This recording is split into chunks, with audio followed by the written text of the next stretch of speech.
Procurando outros amigos de Cristo, Justino pediu para tornar-se candidato ao rito do batismo. Embora ele não relate como aconteceu o batismo, outras fontes sugerem o seguinte: tendo jejuado e orado para preparar-se, ele teria esperado, talvez a noite anterior à Páscoa, pelo ritual que expulsaria as potências demoníacas residentes e lhe infundiria uma vida nova, divina. Primeiro, o celebrante teria exigido, se ele estava disposto a renunciar ao diabo, a toda a sua pompa e seus anjos. Ritualmente, Justino teria declarado 3 vezes: "Eu renuncio a eles".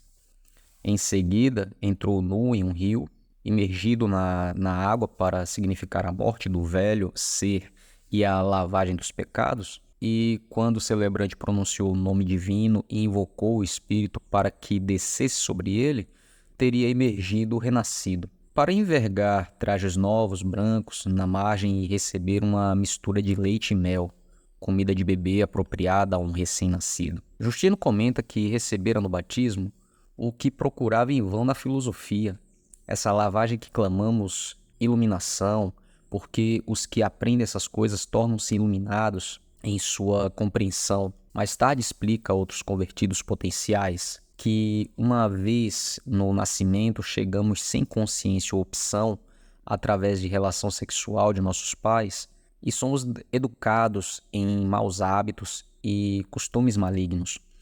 Tomamos o batismo para que não sejamos mais filhos da necessidade e da ignorância, mas nos tornemos filhos da escolha e do conhecimento.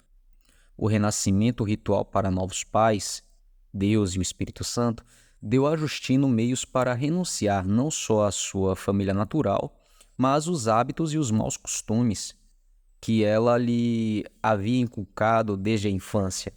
E, acima de tudo, a religiosidade tradicional em relação aos deuses que agora ele considerava como espíritos malignos. Tendo entrado no despojado e polarizado mundo dos cristãos, Justino juntou-se a esses valentes analfabetos cuja morte sanguinolenta presenciaram no anfiteatro romano. Como eles começaram a ver todo o universo como um campo de batalha, onde forças cósmicas se degladiavam, acreditava que seus olhos haviam sido abertos de repente para a verdade por trás das aparências. À primeira vista, mais inócuas, as estátuas de mármore das deusas Fortuna e Roma, que via todos os dias na praça do mercado, a imagem de Hércules, que reinava sobre as casas de banho públicas, e as de Dionísio e Apolo no teatro, por trás das conhecidas faces cinzeladas a burril, Justino passara a reconhecer forças espirituais do mal em locais celestiais.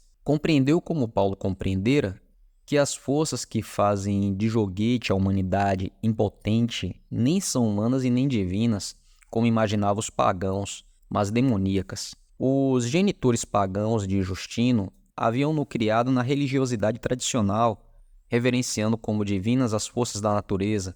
Para pagãos devotos, como diz o classicista Armstrong, os velhos deuses têm a beleza e a capacidade do sol para o bem, do mar, do vento, das montanhas, dos grandes animais silvestres.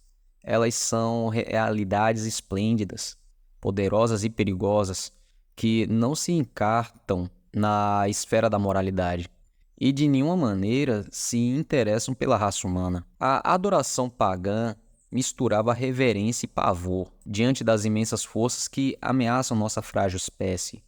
O oráculo de Delfos advertia aos adoradores: conhece-te a ti mesmo, não com um convite à nobre contemplação ou introspecção, mas como um rude lembrete de que eles eram mortais, efêmeros, criaturas de um dia, impelidas a viver e a morrer pela interação de forças cósmicas muito além de sua capacidade de entendimento. No século VI a.C., em diante, os filósofos refletiram que, de várias maneiras, sobre essas forças. Platão falou em necessidade, outros nos poderes do destino ou dos fados que governariam o universo. Já os estoicos desmitologizaram os velhos mitos e reinterpretaram os próprios deuses, Zeus, Hera e Afrodite, como representando elementos do universo natural. Alguns sugeriram, por exemplo, que Hera representava o ar, Zeus, o raio e o trovão, Eros e Afrodite, as energias eróticas que nos levaram à cópula, Marte, a energia agressiva que nos impele à guerra. Vários filósofos clássicos concordavam em que esses deuses não eram bons nem maus em si, embora pudessem parecer caprichosos, às vezes benevolentes, em outras ocasiões hostis. A maioria dos pensadores pagãos achavam que tais julgamentos nada tinham a ver com os próprios deuses, mas apenas com relações humanas e eventos específicos. No caso de Justino, a conversão mudou tudo isso. Os deuses e espíritos que conhecera no passado, incluindo Afrodite, Apolo e Zeus, e que adorara desde a infância, ele passou a considerá-los como aliados de Satanás. Apesar da brilhante panóplia de suas procissões públicas, de seus milhares de templos e do clero cintilante, do fato de que eram adorados pelo próprio imperador, que servia em pessoa como sumo sacerdote, renascido, o Justino via um universo de energia espiritual que os filósofos devotos pagãos chamavam de imundos.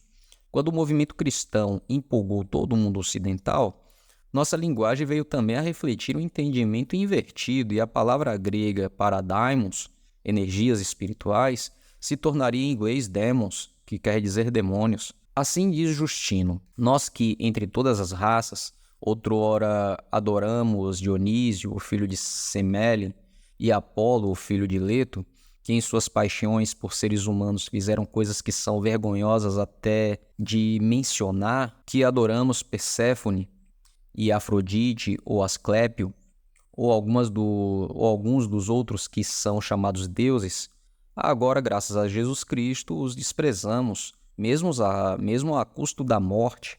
Temos pena dos que acreditam nessas coisas, pelas quais sabemos que os demônios são responsáveis. Provado estava, continua Justino, que os filósofos que diziam que o que quer que aconteça, acontece de acordo com uma necessidade fatal, eram desmentidos pela prova dos que renasceram para Deus, pois neles vemos a mesma pessoa fazendo a transição para coisas opostas. Afirma ter descoberto que as palavras de Cristo tinham em si um imenso poder, que pode inspirar aqueles que se desviam do caminho reto. Ele e seus companheiros cristãos, antes impelidos, como a maioria do povo, pela paixão, a cobiça e o ódio, apartamo-nos dos demônios e seguimos a Deus. Nós que outrora tínhamos prazeres na fornicação, agora adotamos autocontrole. Nós que valorizávamos a aquisição da riqueza e posses como acima de tudo mais, pomos agora o que temos em um fundo comum e dividimos com todos os necessitados. Nós que odiávamos e nos matávamos e que não convivíamos com certas pessoas por causa de suas diferenças étnicas em relação a nós, vivemos agora em intimidade com elas. Justino vê em sua vida e na de outros cristãos a prova de um poder divino que lhes permitia viver além da natureza. Como os cristãos que viu morrer no anfiteatro superaram com inspirada coragem um instinto de sobrevivência, assim diz ele que possam outros superar a tirania de forças instintivas. Muitos entre nós, homens e mulheres que foram cristãos desde a meninice, permanecem puros à idade de 60 e 70 anos, e proclamo com orgulho que eu poderia gerar pessoas assim em qualquer raça. E o que direi de multidões sem conta que se reformaram de hábitos incontroláveis?